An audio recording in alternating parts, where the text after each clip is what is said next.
Yo tout le monde, j'espère que vous allez bien. Je vous retrouve aujourd'hui pour une nouvelle vidéo. Dans cette vidéo, je vais vous parler du Portugal, principalement de Lisbonne. Ça va faire plus de 4 mois là que j'habite à Lisbonne actuellement. Donc voilà, je commence un peu à connaître la ville et la vie. Dans cette vidéo, je vais un peu vous donner mes conseils et vous parler de mon expérience. Si ça vous intéresse, je vous laisse continuer. C'est parti. Désolé d'avance si je regarde en bas, c'est parce que j'ai mon téléphone. Du coup voilà. Comme je vous l'ai dit dans l'intro, moi j'habite à Lisbonne. Lisbonne c'est la capitale du Portugal, je pense que tout le monde est au courant quand même. Elle est aussi appelée la ville aux 7 collines parce que en fait je crois que la ville elle a été faite sur 7 collines du coup. On va commencer avec mon avis général sur la ville. J'adore Lisbonne, franchement c'est une de mes villes coup de cœur là. Pourquoi j'aime bien Lisbonne? Ça résulte en quelques points que je vais vous énoncer. La météo est super et vraiment toute l'année. On a vraiment beaucoup de soleil. On a aussi de la pluie quelques jours de l'année. C'est vraiment pas souvent et en général c'est juste des grosses radées là qui durent pas très longtemps. Sinon ouais, soleil toute l'année. Là pour vous donner un ordre d'idée, je suis sorti ce matin faire des courses. J'avais juste une chemise et un t-shirt et voilà, j'ai pas eu froid quoi. Et fin janvier là, à l'heure où je tourne cette vidéo, je crois qu'il fait genre 15 degrés minimum. Après voilà, on n'est pas à l'île Maurice ou quoi, mais franchement je trouve que pour un pays européen, il fait vraiment très bon. En plus de la météo qui est très clémente, on a aussi la chance à Lisbonne d'avoir la mer, plus l'océan en fait.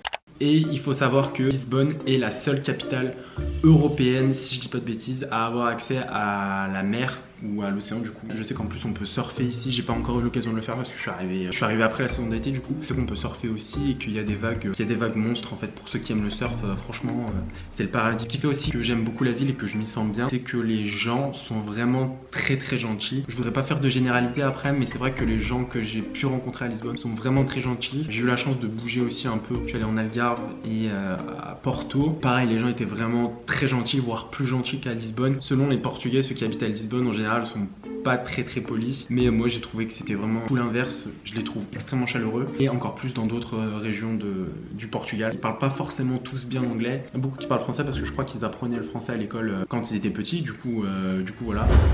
En plus de ça, la ville est vraiment, selon moi, très safe en fait. J'ai pu voir d'autres avis aussi de gens qui habitent ici. Et je pense qu'on s'est tous un peu rejoints pour dire que ça craint pas en fait. Le général, franchement, c'est pas une ville qui craint de ouf. La qualité de vie est vraiment très agréable, franchement je trouve. Du coup, par rapport à la météo, par rapport aux gens qui sont très chaleureux, mais aussi, c'est une mentalité, vous savez, des pays du sud là, qui sont vraiment très chill. Ils sont pas pressés. Franchement, ça fait plaisir. C'est une ville qui est aussi super cool pour la vie nocturne. Je vous le dis, hein, mais bon, c'est pas trop d'actualité. Mais ouais, il y a vraiment beaucoup de bars, il y a vraiment des boîtes qui sont apparemment top. J'ai pas eu l'occasion d'y aller, mais d'après ce qu'on m'a dit, c'est trop bien là-bas pour faire la fête. Du coup, c'est moins cher qu'en France, mais ça j'y reviendrai un peu plus tard. Autre chose que je voulais aussi vous prévenir, c'est qu'il y a quand même une grosse communauté francophone, beaucoup de français. Si vous marchez dans la rue, c'est très courant que vous entendiez des gens parler français. Donc voilà, niveau dépaysement, c'est pas le top du top quoi. Je voulais quand même vous le préciser. Au Portugal, comme son nom l'indique, il parle portugais, que c'est une langue que je trouve extrêmement dure. On dirait du russe. J'avais un putain de cliché dans ma tête et je me disais que le portugais c'était pareil que l'espagnol. Tiens, parle espagnol, vas-y, tu comprends un peu. Que le portugais, rien. Donc pour l'instant, j'ai toujours pas appris portugais. Mais là, il est 14h et à 16h, j'ai mon premier cours de portugais où j'ai une prof particulière et je commence les leçons de portugais là aujourd'hui. Voilà, on va voir un peu comment mon niveau va augmenter. Je vous tiendrai au courant si ça vous intéresse. Maintenant, on va parler du coût de la vie. Il est vrai que le Portugal est connu pour être pas cher. Je mets entre guillemets pas cher parce que je pense que ça dépend où au Portugal. Il faut savoir que le nord du Portugal, les choses comme ça, la vie est vraiment pas chère quand on compare avec la France ou quoi. Mais Lisbonne, c'est quand même une capitale. C'est vrai que c'est légèrement plus cher que ailleurs au Portugal, voire même beaucoup plus cher. Juste pour que vous sachiez, le SMIC au Portugal, bon, je trouve jamais le même nombre exact, mais je crois qu'il est entre 600 et 800 euros par mois. Si vous cherchez un emploi, surtout si c'est des emplois qui sont non qualifiés, vous tournerez à peu près au niveau de ces salaires-là, je pense. Peut-être vous pourrez aller jusqu'à 1000 euros selon les entreprises, selon les postes. Mais voilà, les salaires sont vraiment pas faramineux ici. Mais après, le coût de la vie va en conséquence. J'en avais genre pour 30 euros par semaine pour faire mes courses, sachant que je mange, j'achète pas forcément de la sous-marque. Et voilà, j'en avais pour genre 30 balles par semaine, ça fait genre 120 € par mois. Là, après ça dépend aussi de comment vous mangez, hein. Moi je mange beaucoup quand même. Aussi ce que je voulais vous expliquer, si vous venez travailler au Portugal, il faudra que vous fassiez un NIF. Si je dis pas de bêtises, c'est le numéro d'identité fiscale. C'est un numéro personnel, je crois qu'on garde toute notre vie, un peu comme numéro d'assurance maladie. À chaque fois que vous consommez au Portugal, vous achetez des vêtements, si vous faites vos courses au Portugal, si vous mettez de l'essence, si vous allez au restaurant aussi. À la fin, quand vous voulez payer, vous donnez ce code-là, si j'ai bien compris, hein, parce que c'est pas très clair. Mais en fait, tous les ans, l'État vous reverse de l'argent sur ce que vous avez dépensé au Portugal. Plus vous dépensez à l'intérieur du Portugal en communiquant votre NIF, plus à la fin de l'année, vous aurez un montant important qui va vous revenir directement sur votre compte en banque. Je crois que ça peut aller jusqu'à 1000 €. Franchement, ça c'est trop cool, je trouve. En fait, je pense que c'est pour forcer les Portugais à consommer chez eux, mais faire marcher l'économie. J'ai des gens que je connais qui m'ont dit que ouais, ils avaient gagné genre 600 balles, comme ça, qui rentrent sur ton compte juste parce que tu as consommé. C'est un peu comme les sites de cashback en fait, mais toute l'année quoi. Tout ça, faut faire des démarches dès que vous arrivez avec votre employeur. Par contre, je sais que si vous gagnez trop, après je crois que c'est un système, c'est comme les impôts en fait. Je pense qu'à la fin, vous devez redonner. Je pense que si vous gagnez trop et que vous consommez pas assez, je crois qu'il y a une balance en fait qui fait que vous devez donner de l'argent. Si vous gagnez 5000 balles par mois, je suis pas sûr qu'ils vous reversent de l'argent à la fin de l'année, mais je pense plutôt que c'est vous qui devez payer l'État, comme des impôts. Mais franchement, je suis pas forcément super sûr, donc voilà.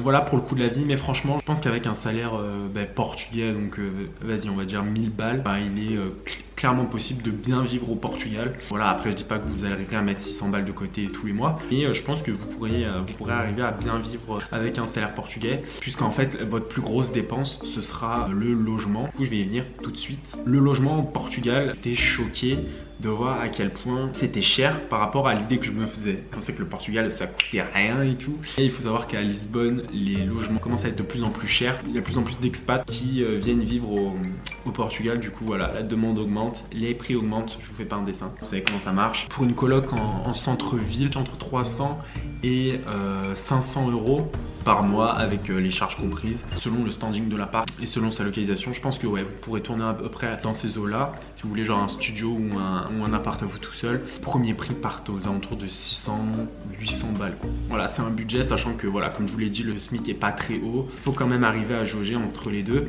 Je pense que même la plupart des emplois qui sont pas qualifiés et des personnes qui sont portugaises, et ils ont pas assez d'argent pour vivre au centre-ville. Du coup ils habitent super loin du centre-ville et font genre 1 à 2 heures de train par jour pour aller travailler, parce qu'ils peuvent pas se permettre en fait avec un SMIC genre à 800 balles de se prendre un appart à 600 €. C'est un gros point noir au Portugal. Le logement, je pense, après je dis pas, si vous habitez dans le nord du Portugal, je connais vraiment pas les prix de l'immobilier, donc je pourrais vraiment pas vous renseigner. C'est moins cher, c'est sûr. Il y a quelqu'un sur Instagram qui m'a demandé il y a quelques jours où venir habiter au Portugal, et du coup je vous ai fait une petite liste des quartiers qui sont top pour vivre, sachant qu'ils sont tous à peu près au centre-ville. Donc moi j'ai noté Barro Alto, c'est un des plus connus, Príncipe Real, Alfama, moi je trouve que c'est un peu loin, mais la plupart des gens ils aiment bien, São Bento, Bexia Chiado, Marques de Pombal, et voilà, c'est tout ce que j'ai noté. Je vous remettrai les noms à l'écran de toute façon parce que je pense que vous n'avez rien compris.